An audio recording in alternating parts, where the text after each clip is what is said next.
Hello everyone, welcome to my YouTube channel. মই নৱজ্যোতি দাস। আজি মই পাৰ্চেণ্টেজৰ বেছিক কনচেপ্টটো মই শিকাবলৈ চেষ্টা কৰিম, ঠিক আছে? ইয়াত তোমালোকক আজি বেছিক্স কৰাম আৰু কিছুমান এটা পাৰ্চেণ্টেজ উলিয়াই দেখাম বাৰু, আৰু বাকী ইয়াৰ নেক্সট লেকচাৰত তোমালোকক কুৱেশ্যন কৰাম, ঠিক আছে? আজি বেছিক্সটো শিকিবলৈ তোমালোকে চেষ্টা কৰা, মই শিকাবলৈ ট্ৰাই কৰোঁ, ঠিক আছে? প্ৰথম আমি পাৰ্চেণ্টেজ কেনেকৈ উলিয়াওঁ বা কিহত উলিয়াওঁ। তো এটা বস্তু মনত ৰাখি থৈ দিয়া, percentage always calculate on total value on total value লিখিব পাৰা, এইটো total marks হ'ব পাৰে, total যিকোনো হ'ব পাৰে, ঠিক আছে? কি কৈ আছো বুজি পাবা লাহে লাহে। চোৱা, মই তোমাক এটা এক্সাম্পল দি বুজাইছো। কি হ'ল, তুমি ভাবিলা তোমাৰ নিজৰ মেট্ৰিকৰ মাৰ্কছটো বা হাই ছেকেণ্ডেৰী মাৰ্কছ ভাবিলা। কি হৈ গ'ল, মাৰ্কছ মেট্ৰিকৰটো ভাবিলা, তোমাৰ মেট্ৰিকত টোটেল মাৰ্কছ মানে 6টা ছাবজেক্টত আমি টোটেল মাৰ্ক কিমান থাকে, 600 হৈ গ'ল। লেটছ সে তুমি মাৰ্ক তুমি পাইছিলা, পৰীক্ষা, ঠিক আছে? এই 600ৰ ভিতৰত তুমি মাৰ্ক অপটেন তুমি মাৰ্ক কিমান পাইছা, মই ধৰি ল'লো তুমি মাৰ্ক পাইছা 300। বুজি পাইছা না? 600 মাৰ্কৰ পৰীক্ষা হৈছিলে, তুমি মাৰ্ক পালা 300। মই তোমাক ক'লো তোমাৰ পাৰ্চেণ্টেজ কিমান হৈছে, শুনা? তো পাৰ্চেণ্টেজ হ'ব, পাৰ্চেণ্টেজ কিমান হৈছে, পাৰ্চেণ্টেজ এইটো চিম্পল হা, এইবিলাক জানো। তো পাৰ্চেণ্টেজ কি হয়, ওপৰত কি লিখিবা তুমি, মাৰ্ক অপটেন, তলত কি লিখিবা, টোটেল মাৰ্কছ হ'ব, টোটেল মাৰ্কছ। এতিয়া এইটো পাৰ্চেণ্টেজ বুলি লিখিছোঁ, তো পাৰ্চেণ্টেজ অলৱেজ লিখিলে তুমি কি কৰি দিবা, তাৰ লগত 100 এটা পূৰণ হ'ব। মই এইটো কি কৈ আছোঁ আকৌ বুজি পাবা। চোৱা, এতিয়া ইয়াত মাৰ্ক অপটেন কিমান আছে, 300। টোটেল মাৰ্কছ তুমি কিমান পাইছা, 600। কিমান শতাংশ পাইছা বুলি মইহে কৈছোঁ, হয়? সেইটো 100টো লিখিব ধৰিছোঁ। এতিয়া এইটো 0, ইয়াৰ এই দুটা 0 কেঞ্চেল গুচি গ'ল, থাকিলে কিমান, 6 5 30 50%। হ'ব। তুমি মাৰ্ক কিমান পাইছা, যদি 600 মাৰ্কৰ ভিতৰত 600 নম্বৰৰ পৰীক্ষাত যদি তুমি 300 পাইছা, এটা মাৰ্ক কিমান পাইছা, 25%। হ'ব। নেক্সট এটা এক্সাম্পল চোৱা, মই কি কৈছোঁ। লেটছ সে তুমি কোনোবা এটা এক্সাম আছিলে, তাত টোটেল মাৰ্কছ আছিলে কিমান ধৰ 50 হৈ গ'ল। তুমি মাৰ্ক অপটেন কৰিলা বা মাৰ্ক পালা, মাৰ্ক তুমি পাইছা কিমান ধৰো এবাৰ 30 ধৰি লৈছোঁ, হ'ব। তোমাক ক'লো পাৰ্চেণ্টেজ কিমান, পাৰ্চেণ্টেজ উলিওৱা, হ'ব। বুজি পাইছানে পাৰ্চেণ্টেজ কিমান? এতিয়া চোৱা, মই আকৌ চেঞ্জ কৰিম, 3টা কুৱেশ্যন অকণ শিকাই যাম। 30/50 এইটো কৰিলোঁ। এতিয়া পূৰণ 100টো জানো, সেইটো হয়, কিন্তু মই কৰা নাই, কি হ'ব বুজি পাইছা? চোৱা, এইটো কেঞ্চেল যাব, থাকিব কিমান, 3/5 হৈ গ'ল। এইটো এটা কি হৈছে, নাম্বাৰ, এইটো এটা কি হয়, ফ্ৰেকশ্যন, এইটো এটা কি হয়, ভগ্নাংশ, হ'ব। এইটো ভগ্নাংশ, এইটো পাৰ্চেণ্টেজ নগ'লে এইটোত মই কি বুলি ক'ব পাৰোঁ, অনুপাত। তুমি মাৰ্ক অপটেন আপন টোটেল মাৰ্ক, তাৰ অনুপাত কিমান বুলি ক'লে তুমি কিমান হ'ব পাৰা, অনুপাত কৈছে, পাৰ্চেণ্টেজ এইটো অনুপাত কিমান হয়, 3/5। বা টোটেল মাৰ্ক যদি তুমি 5 আছিলে, তাত কিমান পাইছা, 3 পাইছা। এইটো মই কি বুলি ক'লো, যদি টোটেল মাৰ্ক তোমাৰ 5 আছিলে, তাৰ ভিতৰত তুমি কিমান পাইছা, 3 পাইছা। মাৰ্ক অপটেন কিমান হৈছে, 3। এইটো কি বুলি ক'লো, ভগ্নাংশৰ পৰা পাৰ্চেণ্টেজ কেনেকৈ নিম, এতিয়া ইয়াৰ লগত ভগ্নাংশ থাকিলে তাৰ লগত, তাৰ পৰা পাৰ্চেণ্টেজলৈ নিবলৈ হ'লে কি কৰিবা, 100ৰে পূৰণ। বুজি পাইছেনে? মাল্টিপ্লাইড বাই 100। কি ক'লো, যেতিয়া এটা তোমাৰ ভগ্নাংশ থাকে বা তোমাৰ কি থাকে, ফ্ৰেকশ্যন থাকে, তাৰ পৰা যেতিয়া আমি কিহলৈ নিম, পাৰ্চেণ্টেজলৈ নিম, তাক 100ৰে পূৰণ কৰিব লাগিব, হ'ব। এতিয়া পাৰ্চেণ্টেজ কিমান হ'ব বুলি ক'লে, এতিয়া মই এইমাত্ৰ ক'লো যে টোটেল মাৰ্ক 5 হ'লে 3 হ'ব, এইটো ৰেচিঅ'ত মই শিকাম, ঠিক আছে? এতিয়া বাছ নৰ্মেলি চাই যোৱা। তো পাৰ্চেণ্টেজ কিমান হ'ব বুলি ক'লে তুমি কিবা 3/5 আপন পূৰণ। এইটো এতিয়া পাৰ্চেণ্টেজ ৰেচিঅ' আহি আছে ন, এইটো ভগ্নাংশ আহিছে, ভগ্নাংশ পৰা এইটো লাইন কি হৈছে, 100ৰে পূৰণ। এইটো কেঞ্চেল কৰিলে কিমান হ'ব, 20 বাৰ থাকিব কিমান, 60%। অকণমান কিবা বুজি পাইছেনে? নেক্সট চোৱা, এতিয়া মই কি বুলি ক'লো, নাম্বাৰ এটাৰ পৰা ভগ্নাংশৰ পৰা তোমাক নাম্বাৰলৈ নিবলৈ হ'লে কি হ'ব লাগিব, 100ৰে পূৰণ, হ'ব। ফাৰ্ষ্ট কি বুলি ক'লো, কনভাৰ্জন কৈছোঁ। কি বুলি কৈছো চোৱা আৰু এটা কথা কৈ দিছো এয়া কোনো আমি কিহৰ কাৰণে পঢ়া নাই ক্লাছৰ এক্সামৰ কাৰণে পঢ়া নাই 8 9ৰ অংকৰ কাৰণে পঢ়া নাই মই ইয়াক কিহৰ কাৰণে জবৰ কাৰণে পঢ়ি আছো তো অকমানটো ট্ৰিক শিকাম ঠিক আছে ট্ৰিক নহয় এটলিষ্ট অলপটো আইডিয়া লগাব লাগিব বেসিকটো কেনেকে হয় হ'ব তো চোৱা কনভাৰ্জন মই কনভাৰ্জন কি ক'লো পাৰ্চেন্টেজ কি ভগ্নাংশৰ পৰা ভগ্নাংশ মই অসমীয়াত লিখি দিছো ইংৰাজীত লিখি দিছো হ'ব ভগ্নাংশৰ পৰা শতাংশলৈ যেতিয়া ভগ্নাংশৰ পৰা শতাংশলৈ নিম কি কৰিছো এশৰে পূৰণ হ'ব কি ক'লো ৰেচিঅ অৰ ফ্ৰেকশ্যনটো পাৰ্চেন্টেজ কি কৰিবা মাল্টিপ্লাইড বাই 100 হ'ব এতিয়া চোৱা মই কিবা এটা নাম্বাৰ দিলো কিমান দিলো 5 এটা এইটো তোমাৰ ফ্ৰেকশ্যন হয় না নহয় হয় ইয়াৰ তলে একো নাই মানে 1 আছে হ'ব এইটো ফ্ৰেকশ্যন এইটো মই তোমাৰ পাৰ্চেন্টেজ কনভাৰ্ট কৰিব দিলে তুমি কি কৰিবা তেলে ডাইৰেক্ট মাল্টিপ্লাইড বাই 100 হ'ব 500 হ'ব নেক্সট চোৱা 2/3 দিলো পাৰ্চেন্টেজত কনভাৰ্ট কৰিবা কি কৰিবা 2/3 ক্ৰছ 100 হ'ব বুজি পাইছানে চোৱা থাৰ্ড নম্বৰ দিলো 1/5 দিলো বা 2/5 দিলো এইটো পাৰ্চেন্টেজ কনভাৰ্ট কৰিলে কি কৰিবা 2/5 ক্ৰছ 100 হ'ব এইটো এতিয়া ক্যালকুলেশন এইটো আমি ডাইৰেক্টলি কৰিব পাৰো না না এটা মই ডাইৰেক্টলি আনিব লাগিব কেনেকৈ হেতু দেখাই আছো ঠিক আছে 1/5 মানে আমি কিছুমান ভ্যালু মনত ৰাখিম 1/5 মানে কিমান পাৰ্চেন্ট হয় 1/3 মানে কিমান পাৰ্চেন্ট হয় এইখিনি মনত ৰাখিম কিন্তু এতিয়া কাৰণে চাই লও এইটো কেনেকৈ কৰিম 3 এ 100ক ডিভাইড কৰা প্ৰথমতে 3 এ 100ক ডিভাইড কৰিলে কিমান হ'ব 33 1/3 হ'ব এইটো বুজি পাইছা মানে কি ক'লো 100ক 3 ৰে ডিভাইড কৰিলে 3 3 যা 9 কিমান থাকিব 10 থাকিব 3 6 যা 9 10 থাকিব 1 থাকিব তো এইটো কোনটো হয় এইটো এই 1 টো কোনটো হয় এইটো কোনটো হয় এইটো হ'ব এইখিনি বুজি পাইছা নেক্সট এইটো কিমান পাৰ্চেন্ট হ'ব তেতিয়ালে 66 2/3 এটা এইখিনি মই কেনেকৈ কৰি আছো অকমান দেৰিকে গম পাব হ'ব এটা মই 66 2/3 কেনেকৈ লিখি আছো ধৰিব পাৰিবা 2 সেকেন্ড ৰখিবা এইটো কিমান হ'ব 20 ৰে কাটিলে এইটো 20 হ'ব তো কিমান হ'ব এইটো 40%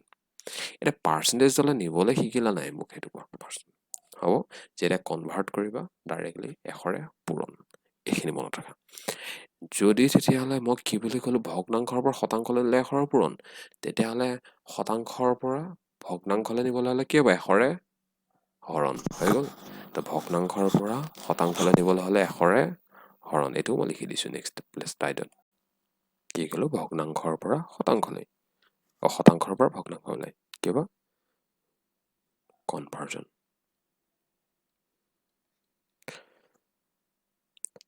শতাংশৰ পৰা ভগ্নাংশলৈ কি কৰিবা এশৰে হৰণ এটা তোমালোকৰ অকণ ডাউট আহিব পাৰে মই এইখনতে কি লিখো ওপৰত সদায় অলৱেজ ক্যালকুলেটৰ টোটেল মাৰ্কস কিবা কিবি এনেকৈ লিখি দিছিল না এইটো percentage always calculator total marks এইবিলাক বুজি পাবা লাহে লাহে ঠিক আছে এতিয়া বস যি কৈ আছো চাই গৈ থাকা খালি এশৰে হৰণ এইটোকে ইংলিছত লিখি দিছো কি হ'ব পাৰ্চেন্টেজটো ফ্ৰেকশ্যন দিলে কি কৰিবা ডিভাইড বাই 100 হ'ব ডিভাইড বাই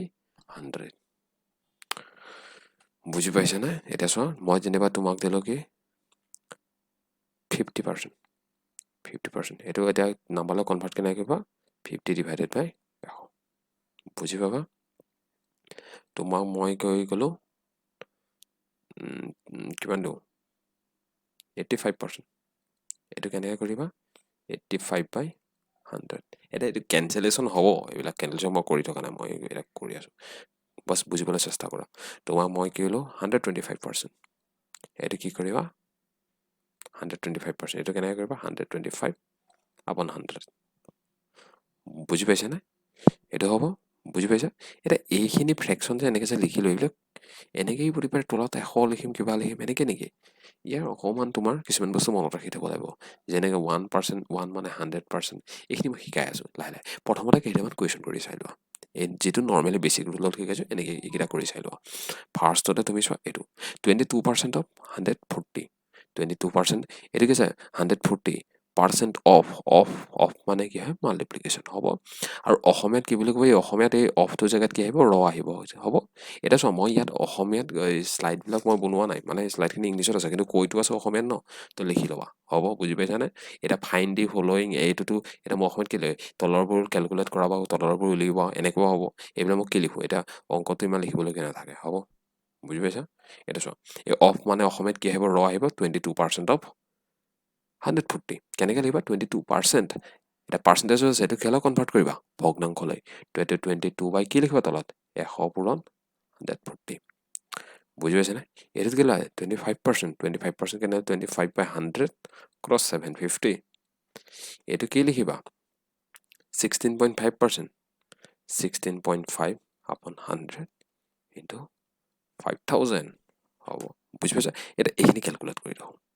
কেলকুলেট কৰোঁ কেনেকৈ এইটো 0 কেঞ্চেল যাব হৈ গ'ল এতিয়া চোৱা এতিয়া 10ৰে এইটো কাটি দিওঁ নেকি এইটো মাল্টিপ্লাই কৰা তাৰ লগত ডিভাইডেড বাই 10 কৰি দিবা বা কাটি 2ৰে কাটিলে কিমান যাব 5 বাই যাব 2ৰে কাটিলে এইটো কিমান টাইম 7 টাইমছ বুজি পাইছেনে এইটো কিমান হ'ব 22 ক্ৰছ 7 আপন 5 এটা নৰ্মেলি কৰি থাকা 7 গুণ 14 মানে 7ৰ লগত 20 পূৰণ কৰিলে কিমান হ'ব 140 140ৰ লগত 14 যোগ কৰিলে কিমান হ'ব 154 হৈ গ'ল আপন 5 এইটো হ'ব এইটো ফ্ৰেকশ্যনত কনভাৰ্ট কৰি থৈ দিয়া এতিয়া এইটোত কেনেকৈ হ'ব এইটো 0 কেঞ্চেল যাব হৈ গ'ল 25 ক্ৰছ 75 আপন 100 এইটো কেলকুলেট কৰিবা মই এতিয়া কেলকুলেশ্যন নেকি ক'ম কেলকুলেশ্যন এটা মই নকৰোঁ এইটো চোৱা এইটো 0 কেঞ্চেল যাব এইটো চোৱা এইটো কিমান 16.5 ক্ৰছ 50 আছে এটা বস্তু কৰিব পাৰা এই যেতিয়া তোমাৰ কোনোবা এটা নাম্বাৰ 55 এনেকুৱা টাইপৰ নাম্বাৰ এটা বা এইটো কৰিলা এইটো চব 50 আছে এই 0টো ইফালে গ'লে 165 ক্ৰছ 5 হ'ব এতিয়া কোনোবা এটা নাম্বাৰ যদি তোমাৰ কি আছে 5ৰে মাল্টিপ্লাই কৰিব বিচাৰে 5ৰে মাল্টিপ্লাই নকৰিলৈ তুমি কি কৰিব পাৰা কেনেকৈ চোৱা এই 5টো কি লিখিব বনাব পাৰি 165 কি কৈ আছে বুজি পাবা চোৱা এইটো 5 আপন 10 লিখিব পাৰি কি কৈ আছে এই 10টা এক্সট্ৰাকৈ কৈছোঁ মানে 10 এটা ইয়াৰ লগত মাল্টিপ্লাই কৰি হ'ব বুজি পাইছেন এইটো 10 কৰিলে এইটোৱে থাকিব তো এইটো কেঞ্চেল কৰিলে কিমান থাকিব 2 থাকিব হ'ব মানে কি কৰিবা যদি কোনোবা এটা নাম্বাৰৰ লগত 5ৰে মাল্টিপ্লাই কৰিব থাকে সেই নাম্বাৰটো কি কৰি দিবা হাফ কৰিবা তাৰপিছত 10 এটা পূৰণ কৰি দিবা হ'ব তো এইটো হাফ কৰিলে কিমান হ'ব 8 দুগুণ 16 2 দুগুণ তাৰপিছত 16 হৈ গ'ল তাৰপিছত 2 দুগুণ 4 5লৈ 1 থাকিলে 2 5 গুণ 10 তাৰ লগত কি কৰিব 10 এটা পূৰণ কৰি দিবা তো 825 হৈ গ'ল বুজি পাইছানে মই কিবা কি যে কৰিলোঁ এইটো হ'ব এইবিলাক কেলকুলেশ্যন লাহে লাহে শিকিবা বাৰু মই লাহে লাহে শিকাম কিন্তু এতিয়া এইটো চাই লোৱা কেনেকৈ কৰি আছোঁ হ'ব নেক্সট এইকেইটা চোৱা এইকেইটা তোমালোকে নিজে কৰিব পাৰিবা মই তাৰে এটা কৰি লৈছোঁ চোৱা 5% এইটো চোৱা 5% বুলি ক'লে পাৰ্চেণ্টেজ এনেকৈ লিখিবা 30 হৈ গ'ল এইটোত চোৱা 12% 12 বাই 100 ক্ৰছ 100 হৈ গ'ল এইটো কি চোৱা 125% 125 বাই 100 ক্ৰছ 16 হৈ গ'ল এইটো ক'ত আছে এইটো আছে তো 25 বাই 100 ক্ৰছ 350 এটা নৰ্মেলি কেলকুলেট কৰি ল'বা হ'ব বুজি পাইছা নেক্সট চোৱা এইটোত কি আছে 15% অফ 70 হুইচ ইজ গ্ৰেটাৰ কোনটো ডাঙৰ বুলি কৈছে 15% অফ 70 25% অফ 60 এইটো কেনেকৈ পায় 50% অফ 70 15% অফ 70 এইটো কেলকুলেট কৰা এইটো কেঞ্চেল যাব হয় 5ৰে কাটিলে 3বাৰ 5ৰে কাটিলে 2বাৰ হৈ গ'ল এইটো কিমান হ'ব 3 7 21 আপন 2 এইটো আহিব এইটো কৰিলে কিমান হ'ব 2 10 গুণ 20 হৈ গ'ল 1 থাকিলে 2 5 গুণ 10 10.5 আহিব এইটো এই ভেলুটো কিমান আহিব 10.5 আহিব এইটো ভেলু কিমান আহিব চোৱা 25% অফ 60 আছে ন তো এইটো কেনেকৈ 25% মানে 25 বাই 100 ক্ৰছ 60 হ'ব 25 এইটো কেনসেল কৰিলে 25 4 গুণে 100 এইটো কেনসেল কৰিলে 20 আহিব হ'ব তো বুজি পাইছেনে এইখিনি ভ্যালু কিমান হয় 20 তো কোনটো ডাঙৰ এইটো সাইড ডাঙৰ তো এনেকৈ ডাঙৰ চিনটো পাই দিবা তো সিমিলাৰলি এইটা ক্যালকুলেট কৰি তোমালোকে নিজেই চাবা হ'ব তো মই এতিয়া তোমালোকক অকমান বেলেগ শিকাও পাৰ্চেন্টেজ কেইটামান বস্তুৰ পাৰ্চেন্টেজ মানে ফ্ৰেকশন কেইটামানৰ পাৰ্চেন্টেজ কিমান হয় এইকেইটা মনত ৰাখি থবা হ'ব চাই যোৱা এতিয়া চাওক কেইটামান ফ্ৰেকশনটো কি পাৰ্চেন্টেজ কনভাৰ্জন ঠিক আছে এইকেইটা মনত ৰাখি থবা হ'ব কেনে কি কলো ফ্ৰেকশনটো পাৰ্চেন্টেজ এটা ফ্ৰেকশনটো পাৰ্চেন্টেজ কনভাৰ্ট কেনেকৈ কৰিবা মাল্টিপ্লাইড বাই 100 এইটোৱে আছিলে হ'ব তো 1 আছে 1 ফ্ৰেকশন তেতিয়ালে তাক পাৰ্চেন্টেজ এনে কিমান হ'ব 100% 2 আছে 2 নম্বৰ কিমান দিলো 1/2 তাৰ পাৰ্চেন্টেজ কিমান হ'ব 50% 1/3 ফ্ৰেকশন আছে তাক পাৰ্চেন্টেজ এনে কিমান হ'ব 33 হ'ল 1/3% কেনেকৈ কৰিলো 1/3 আছে যেনিবা 1/3 আছে তাক পাৰ্চেন্টেজ নিউটা কি আছে মাল্টিপ্লাইড বাই 100 তো 100 ক কি আছে 3 ৰে ডিভাইড কৰিলে 3 3 যা 9 10 আহিব 3 3 গুণে 9 1 আহিব দশমিক দিলো 10 আহি গল 3 3 যা 9 1 আহিলে দশমিক থকাৰ কাৰণে আকৌ 0 আহিব 3 3 যা 9 এইটো আহিব ও এইটো আকৌ 1/3 লিখিলে 33.33 এনেকৈ লিখিলো এইটো এনেকৈ লিখি আহিবা 33.33% হ'ব এইটো এনেকৈ লিখিব পাৰি মানে মই এইখনটা কোড ষ্টপ কৰিছো সো এইটো ফ্ৰেকশনাল লিখোনে কেনেকৈ ষ্টপ কৰিছো এইটো মিক্স ফ্ৰেকশন বুলি কয় ঠিক আছে মিক্স ফ্ৰেকশন কেনেকৈ ভাঙিব লাগিব এইটো শিকাম বাৰু বা তোমালোকে জানা যদি মোক ক'বা তেতিয়া মই নিশিকাম যদি নাজানা তেতিয়া শিকাই দিম তো 3 3 গুণে 9 এইটো আহিব 3 3 গুণে 9 এইটো আহি গ'ল এই 1 টো ক'ত আছে এইটো 1 এই 33 টো কোনটো হয় এইটো আৰু এই তলৰ 3 টো কোনটো হয় এই 3 মানে ভাগফল এইটো ভাগশেষ সেইটো যেটো আমি হৰণ কৰিছিলো হ'ব ইয়া পৰিচিন্ন সৰুতে এটা চোৱা নেক্সট চোৱা এটা মই বাকিখিনি এনেকৈ কৰি নেদেখাও হ'ব ডাইৰেক্ট লিখিম চোৱা নেক্সট কি কওঁ তোমাৰ 1/4 থাকিলে কিমান হ'ব 25% হ'ব 5 নম্বৰ 1/5 আছে 1/5 থাকিলে কিমান হ'ব 20% কিছুমানে পাহৰি গ'লে কৰি চাম তো 1/6 আছে 1/6 হ'লে কিমান হ'ব 16.66% or 16 whole divided by 3% এইটো এনেকৈ লিখিব পাৰি 16.66% হ'ব এই যদি ক'ৰবাত ডাউট আহে অকমান কৰিও চাবা মোৰ সময় মোৰো মানে কি মানটো মনত ৰখিব নোৱাৰে তো 1/6 এইটো এনেকৈ হ'ব তো 100 ক 6 এ ডিভাইড কৰো 6 এইটো 6 আহিব এইটো কিমান হ'ব 40 6 6 যা 36 কিমান হ'ব এটা আহিব পইণ্ট এইটো আহি গ'ল হৈ গ'ল এইটো সব ফ্ৰেকশনাল লিখোতে এইটো হৈছে 16.66 or এইটো এনেকৈ লিখিব পাৰি 16 এইটো কিমান হ'ব এইটো 2 ৰে যাব এইটো 3 ৰে যাব 16 2/3 ঠিক আছে হ'ব নেক্সট নেক্সট ইকুৱেল 7 নম্বৰত 1/7 1/7 থাকিলে কিমান হ'ব এইটো হ'ব তোমাৰ 14 2/7 হ'ব চাগে 14 2/7 হয় না নাই চেক কৰো একবাৰ তোমাৰ কি হৈছে 100 ক 7 ডিভাইড কৰিবা 7 1 যা 7 এইটো কিমান হ'ব 7 4 গুণ 28 2 এই চোৱা মই কি কৰি আছো 7 2 যা কিমান হ'ব এইটো 7 2 যা 14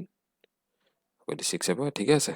2/7 হ'ব এইটো চোৱা কেনেকৈ হৈ আছে এটা মই এইটো 2/7 ফ্ৰেকশনাল লিখিছো বা এইটো কি হ'ব এইটো কিমান হ'ব তোমাৰ 6 আহিব এইটো 0 আহিব 7 8 যা এইটো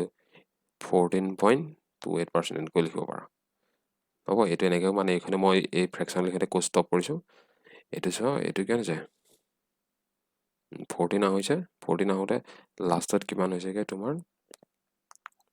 এইটো ষ্টপ হৈছে ন তো কি আছে 14 2/7 ঠিক আছে নেক্সট মই নেক্সট 1/8 1/8 থাকিলে কিমান হ'ব মেবি 12.5 আছিলে এইটো এনেকৈ লিখিব পাৰা 12 1/2% হয় না নহয় কেনেকৈ চেক কৰিবা 108 এইটো হ'ল 20 হ'ব 8 গুণ 16 হ'ব বুজি পাইছা নাই 4 এইটো ফ্ৰেকশনাল লিখিলে হয় না নহয় চাওঁ এইটো চোৱা 8 ৰে হৰণ কৰিছিলো ভাগফল 12 ওলালে বাকি কিমান আছে 4 এটো কেনসেল কৰিলে কিমান হ'ব 1/2 ঠিক আছে 1/9 9 টো কিমান হ'ব এটো ইজি 11.11% বুজি পাইছা নাই এটো ফ্ৰেকশনাল লিখিলে কেনেকৈ লিখিবা 11 কেনেকৈ লিখিবা 1/9 একবাৰ চেক কৰি চাই ল'বা নিজে হ'ব 1/10 1/10 টো একদম ইজি তাৰ লগত 100 পূৰণ কৰিলে কিমান হ'ব 10% ডাইৰেক্ট কথা 1/11 1/11 টো কেনেকৈ হ'ব 9.09% হ'ব আৰু এইটো এনেকৈ হ'লে 9 1/11 হয় না নহয় একবাৰ চেক কৰিও চাই ল'বা হ'ব মই এটা চেক নকৰোঁ 1/12 1/12 টো কেনেকৈ কৰিব পাৰা এইটো চোৱা 1/6 টো জানা 1/6 টো কিমান আছিলে 16 2/3 টো আছে 1/12 কেনেকৈ আনিব পাৰি ইয়াৰ লগত 1/2 এটা মাল্টিপ্লাই কৰিলে এতিয়া 1/12 আহি যাব এইটো 1/12 ইয়াৰ লগত মাল্টিপ্লাই হৈছে ইয়াত 1/2 ৰে মাল্টিপ্লাই কৰোঁ তেতিয়া কিমান হ'ব 8 1/3 8 1/3 এইটো পাৰ্চেণ্টেজত কনভাৰ্ট কৰিলে কিমান হ'ব 8.333% হ'ব এইবিলাক কনভাৰ্চন নাজানিলে মই শিকাম লাহে লাহে বছ এতিয়া লিখি লোৱা এইকেইটা বেলেগ 13 1/13 হ'লে কিমান হ'ব এইটো মোৰ মনত নাই একবাৰ কৰি চাই লওঁ 100 13 কৰিলে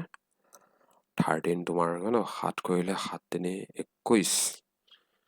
7 8 9 আচ্ছা ঠিক আছে তেতিয়া 7 এটি কিমান আহিলে 7 3 21 8 9 91 এইটো কৰিলে কিমান হ'ব 8 তো 7 এইটো 8 আহিছে কিমান 9 তো 7 9/13 এইটোৱে হ'ব এইটো ফ্ৰেকশ্যনটো তুমি ভগ্নাংশত লগাই ল'ব লাগিলে চ' 1/14 1/14 টো 1/7 পৰা আনিব পাৰোঁ চ' 1/7 কেনেকৈ হয় 1/7 কিমান আছিলে 14 2/7 আছিলে এইটো আছিলে 1/14 কেনেকৈ পাব পাৰি ইয়াৰ লগত হাফ মাল্টিপ্লাই কৰিলে এইটো 1/14 আহিব ইয়াতো হাফ মাল্টিপ্লাই কৰা হাফ মাল্টিপ্লাই ভেলু কৰিলে কিমান হ'ব হাফ কৰিলে 14 টো আধা হ'ব কিমান হ'ব 7 আকৌ এই 2 টোৰ লগত এইটো 2 কেনসেল যাব কিমান 1/7 তো কিমান 7 1/7 হ'ব এইকেইটা মনত ৰাখি থবা ঠিক আছে এইকেইটা ইম্পৰ্টেণ্ট হয় মনত ৰাখিবা এটা 1/15 টো নকওঁ নেকি 1/15 টো পাৰিবানে এইটো কমেণ্ট কৰি জানিবা এটা 1/5 জানো নহয় 1/5 পৰাই তুমি আনিব পাৰা কেনেকৈ তুমি চোৱা মই অকণমান এতিয়াই অকণ ট্ৰিকো দেখাই ট্ৰিক নহয় বাছ কেনেকৈ কৰিব লাগে সেইটো দেখাই আছোঁ নেক্সট ভিডিঅ'ত তোমালোকক এইবিলাক কনভাৰ্জনো শিকাই আছোঁ ভালকৈ এটা বস্তু লিখি লোৱা অকণমান ৰিভাইজ কৰি লোৱা কি হয় 1/5 জানা 1/5 মিনছ কিমান আছিলে 20% 1/15 কেনেকৈ পাব পাৰি 1/5 কিমান কৰিলা 1/3 ডিভাইড কৰিলা তো এইটোক 1/3 ডিভাইড কৰা তো কিমান 20/3 কিমান হ'ব 20/3% আৰু এইটো 20/3 এইটো মিক্স ফ্ৰেকশ্যনত কনভাৰ্ট কৰোঁ কিমান হ'ব 6 3 গুণ 18 2 থাকি গ'ল 6 2/3% আৰু 2/3 মিনছ কিমান আছিলে 6666% হ'ব 6.66% ঠিক আছে তো এইকেইটা কি হৈছে 15টা মনত ৰাখি থবা বাকীকেইটা ইয়াৰ পৰা ওলাই যাব হ'ব ইয়াৰ পিছত 1/17 টো একবাৰ মনত ৰাখি থ'ব পাৰা